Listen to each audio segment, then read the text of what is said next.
From the News Channel 5 Network and Out and About newspaper, this is Out and About Today. Sponsored by the Tennessee Performing Arts Center.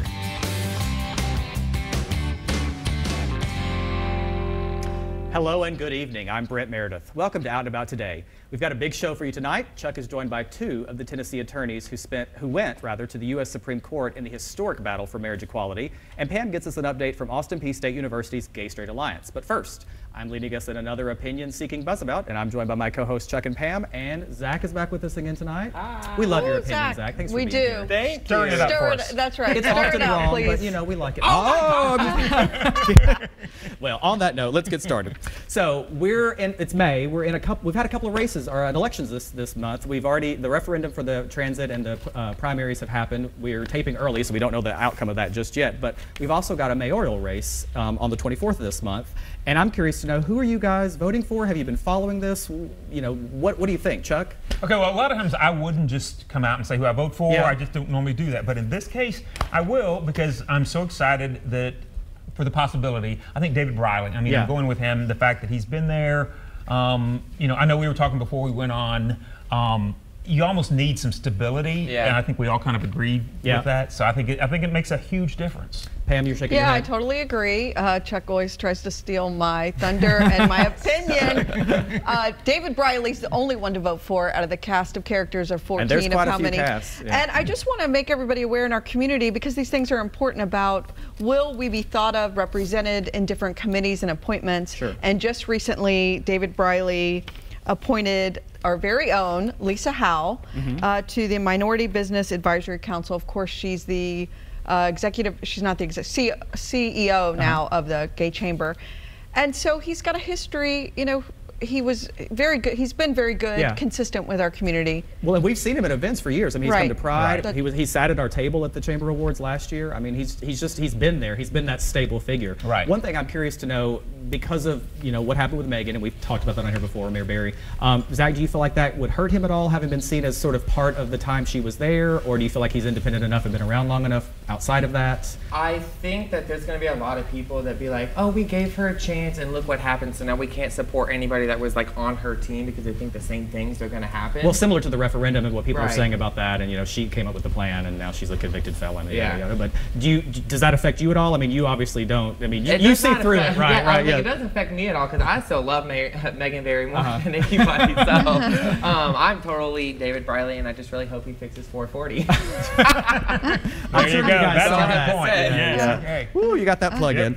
All right. Well, let's shift gears a little bit. Politics is always fun, but this is interesting. I saw this Out and About Nashville had this article, and it said a string of popular bars along Church Street are among the first whose employees have been trained by the Sexual Assault Center in bystander intervention. So essentially, they've trained the staff to recognize when someone may be potentially being victimized as a sexual assault victim. You guys are shaking your head like this is something, I was wondering, is this A, good, or is this B, kind of big brotherish, or, are we willing to go that route for safety? I mean, what do you think, Zach? I feel like there's a part of me that's like, let me live my life. Like, why are you controlling me like that? But at the same time, when people have had way too much to drink to start with, and you kind of need that big brother to watch your back, especially with so many headlines and stuff going on, that it's almost necessary, especially in our community. Well, and Joe Brown, who's one of the owners of Tribe and Play, he said, he's quoted as saying, "We believe that good customer service is more than serving a good drink. Providing a safe space is a top on our priority list. We hope to see all the bars in the city follow Church Street's lead."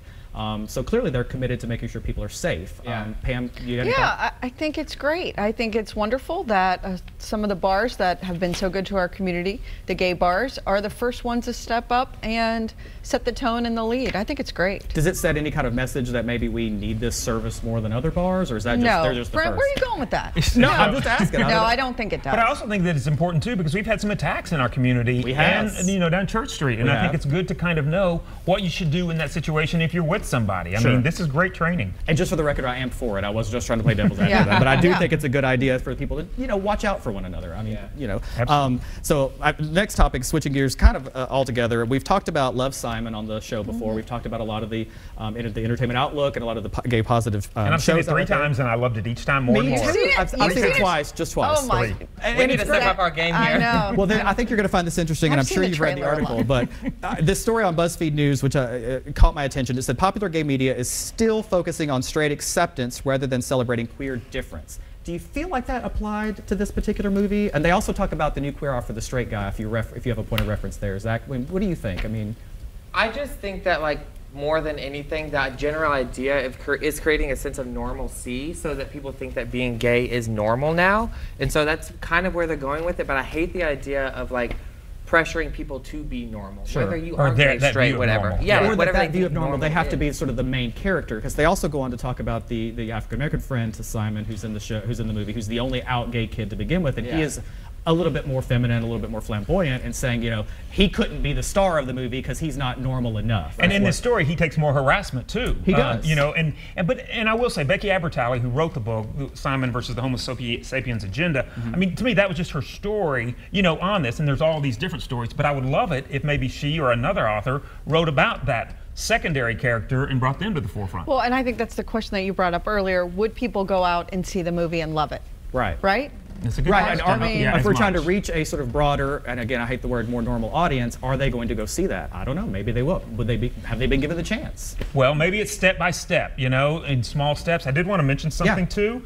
This is really interesting to me. Entertainment Weekly asked this question of Rachel McAdams, the actress, and Rachel Weisz. They're playing lesbians in a new movie called Disobedience, and they said to them, what was it like performing a sexuality you don't identify with? I mean, would they have asked two gay people what's it like to play a straight character's sexuality? What were their answers? Was their answer acting? It was actually a very intelligent answer. I mean, they basically said, no, I'm just playing the part. I didn't think of it as whether she was gay or straight. I thought they were in love. And I was like, you know, outside of sexuality, it would be like asking a person that plays a drug dealer, how did it feel to play a cocaine addict? Right. Like, did you have to be a cocaine addict? I'm an actor. Yeah, right. Anyway, well, clearly I'm not, so we got to get on. And you'll definitely want to see this next segment. Chuck interviews 2 of the Tennessee attorneys involved in the fight for marriage equality. Stay with us.